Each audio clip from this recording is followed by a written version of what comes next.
Lagos Talks 91.3. News.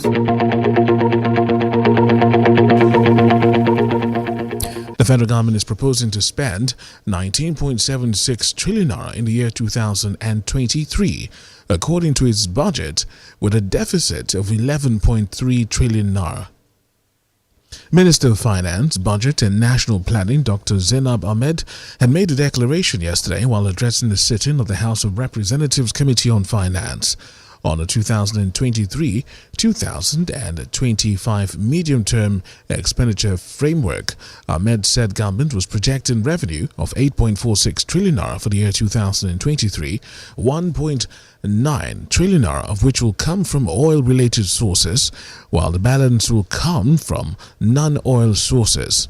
She said the budget will be premised on $70 per barrel of crude oil and an exchange rate of 435 naira 57 kobo to the dollar, with oil production pegged at 1.69 million barrels per day, a real GDP growth rate of 3.7%, and inflation rate of 17.16% for the year. The finance minister had also hinted that petrol subsidy would remain up to mid-2023, sequel to the 18-month extension announced early in 2021, while 3.36 trillion naira will be provided to pay the subsidy next year.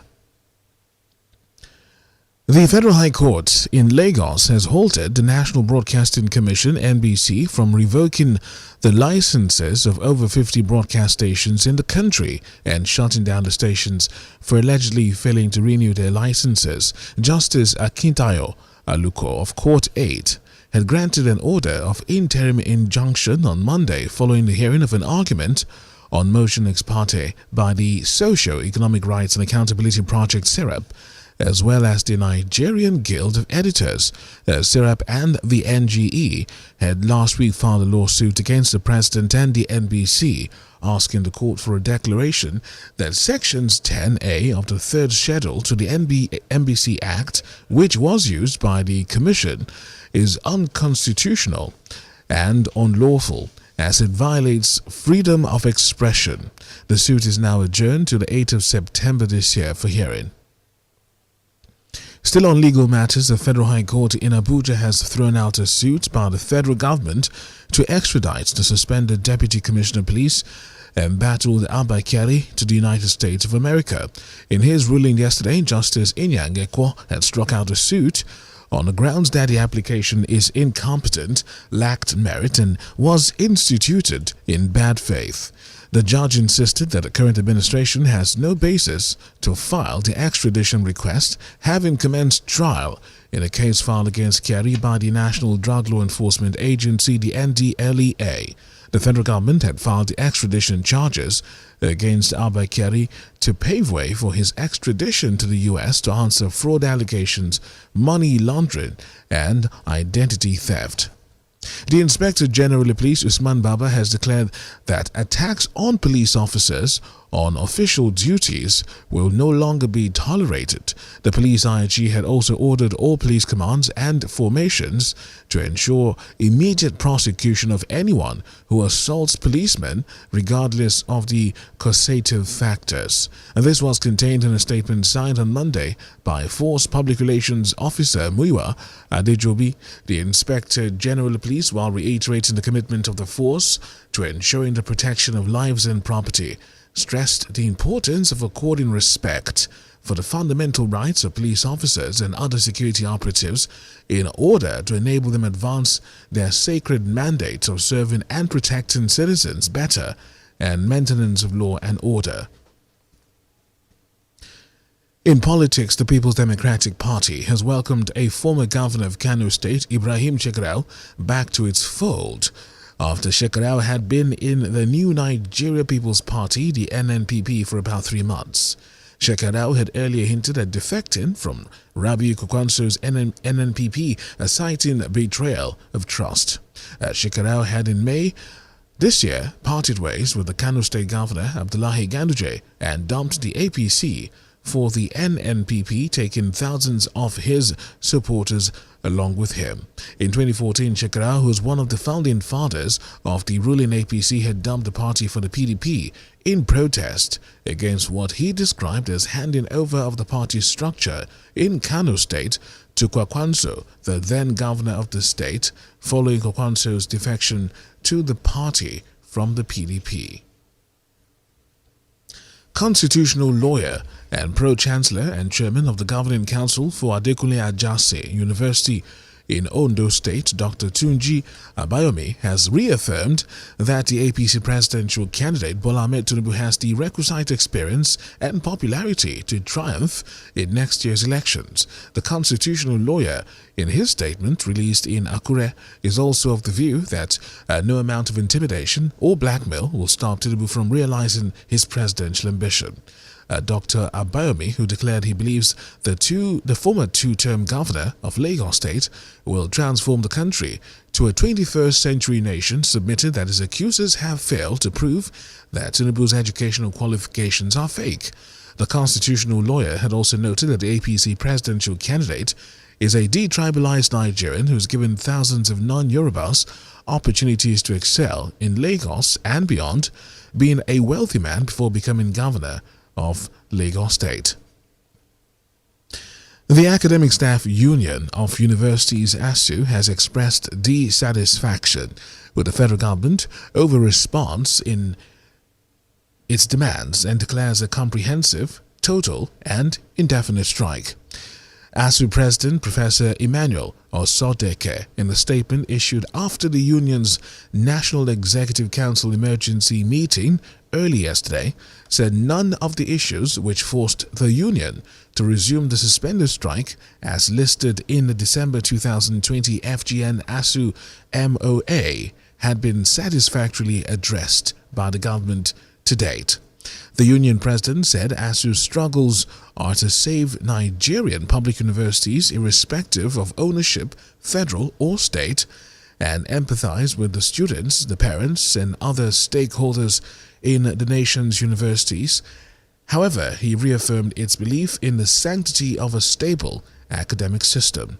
Last week, the Minister of Education, Adamu, said the federal government had addressed most of the union's demands, including the release of 50 billion naira for the payment of earned allowances for academic and non-academic staff of universities. Away from that, the Edo State Police Command has stated that a building where mummified bodies were found cannot pass for a morgue, as claimed, as the principal suspect, one Gabriel Otu, has no approval to operate such a facility. At a press conference yesterday, the officer in charge of the Criminal Investigative Department at the command, Olawore Oluwole, noted that a severed body at the facility showed there was more happening at the place than claimed. Oluwole said 23 corpses as well as a dismembered body without a skull were found, depicting an unlawful possession and violates Section 329 of the Criminal Code. You're listening to the news this Tuesday morning. The Go Nigeria initiative, which encourages youth participation in the electoral process, has announced the names of Nigerian youths who won the top 3 prizes in the second Go Nigeria Poetry Challenge. The winners include Agef Barnabas from Benue State, who emerged as the star prize winner of the competition and will receive a cash prize of 1 million naira. Divine Inyang Titus from Akwa Ibom State, who emerged as the first runner-up and receives a cash prize of 600,000 naira, and Ikpeoha David Chukwuemeka from Abia State, who emerged as the second runner-up with a cash prize of 400,000 naira. The second Go Nigeria Poetry Challenge was organized to further boost the public enlightenment campaign of Go Nigeria, an advocacy initiated by the ANAP Foundation, which seeks to sensitize Nigerian youths to register to vote, obtain their PVCs, and participate in the electoral process during the 2023 general elections. The online challenge, which ran from Monday, 11th of April till the 30th of June, was aimed at engaging the youths with a strong inclination in poetry to showcase their talents. More information about the ANAB Foundation's Go Nigeria initiative on www.gonigeria.com. The international scene, the authorities in Ghana are investigating after a man was mauled to death by a lion after he climbed into a zoo enclosure in the country's capital, Accra. The man, described as middle-aged, died from his injuries after Sunday's attack, according to officials. Wildlife authorities suspect he may have planned to steal 2 rare white lion cubs, which have become a big attraction since their birth last November. The Accra Zoo has been temporarily closed to the public following the incident, which has left many in Ghana in shock. Billionaire tech entrepreneur Elon Musk on Monday said ahead of an energy conference in Norway that the world is facing a baby crisis and so needs to make more babies and keep digging for oil. According to Musk, many Western societies and populated countries such as China are facing declining birth rates and aging societies, which pose a danger to civilization. Musk also said the planet still needed new fossil fuel sources and advocates the maintenance of nuclear power plants. Several European countries had decided to phase out nuclear power. However, following Moscow's invasion of Ukraine in February and Europe's subsequent push to wean itself off of Russian oil and gas, the nuclear debate has reignited. In a similar news, NASA has called off the launch of its big New Moon rocket known as the Space Launch System (SLS).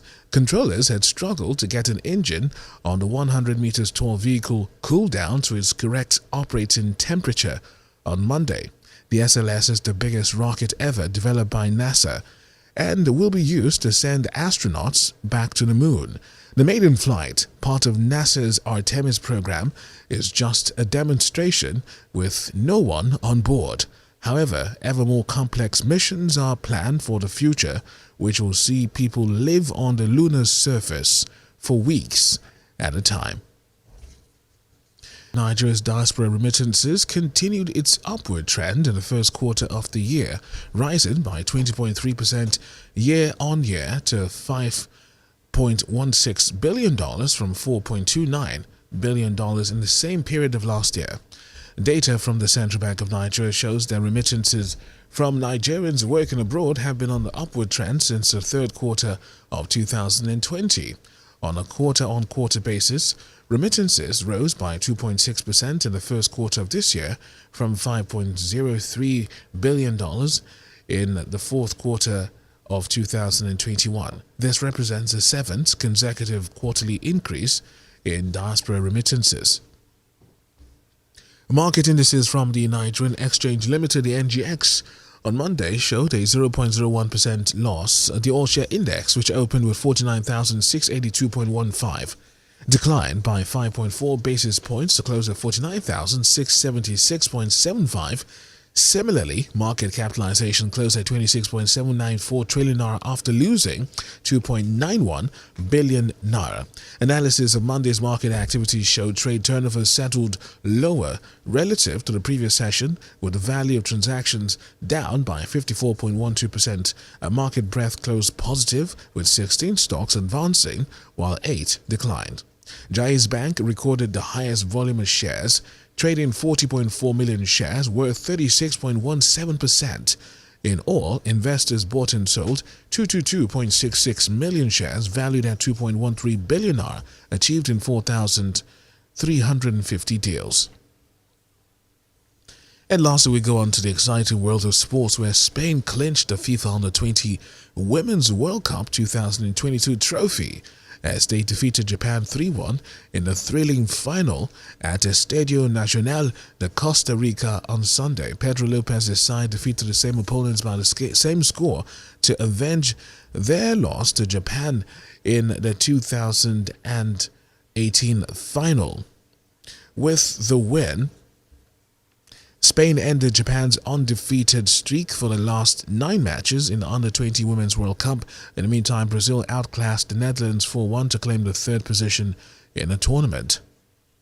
In tennis, Serena Williams extended her US Open farewell with a gritty opening win on an entertaining night packed with hope and celebration in New York. Williams, who is set to retire after the tournament, won 6-3, 6-3 against Montenegro's Danka Kovinic. The 40-year-old American will play Estonian second seed Annette Kontaveit in the second round Wednesday. The 23-time Grand Slam singles champion, who is one short of Australian Margaret Court's all-time record, is also playing in the doubles alongside older sister Venus, adding another exciting element to what she hopes will be a long goodbye this fortnight. Lagos Talks 91.3